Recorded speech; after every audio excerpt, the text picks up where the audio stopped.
અમરેલીના સાવરકુંડલામાં ફક્ત 1 કલાક વરસાદ પડતા જ શહેરની અનેક સોસાયટીઓમાં વરસાદી પાણી ભરાઈ જતા લોકો મુશ્કેલીમાં મુકાયા છે। શહેરના મુખ્ય વિસ્તાર જેસર રોડ પર આવેલ સરદાર પટેલ સોસાયટી અને મંગલમય સોસાયટીમાં ગોઠણસમાં પાણી ભરાઈ જતા વાહન વ્યવહાર પણ અવરોધાયો છે।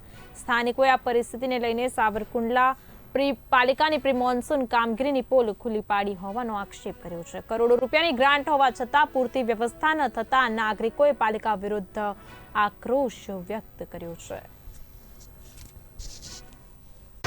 હાલ આ વરસાદ શરૂ છે। સાવરકુંડલા શહેરના આ જેસર રોડ વિસ્તાર સાવરકુંડલા શહેરનો હાર્દસમો વિસ્તાર છે, જે વિસ્તારમાં લગભગ છેલ્લા ઘણા જ વર્ષોથી ચોમાસા દરમિયાન પટેલ સોસાયટી, મંગલમ સોસાયટી સહિત વિસ્તારોમાં એવા પાણી ભરાય છે વરસાદ દરમિયાન કે મંગલમ સોસાયટીમાં તો રોડ વચ્ચે નદી વહેતી થઈ જાય છે। પટેલ સોસાયટીમાં જ્યાં એક પણ રસ્તો 3-4 રસ્તા છે, એક પણ રસ્તો ચાલવા જેવો રહેતો નથી।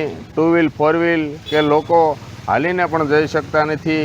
નગરપાલિકા દ્વારા દર વર્ષે ચોમાસા દરમિયાન ચોમાસા પહેલાં પ્રી મોન્સૂન કામગીરી કરવાની હોય છે, પણ કેમ ખબર શું કરે છે।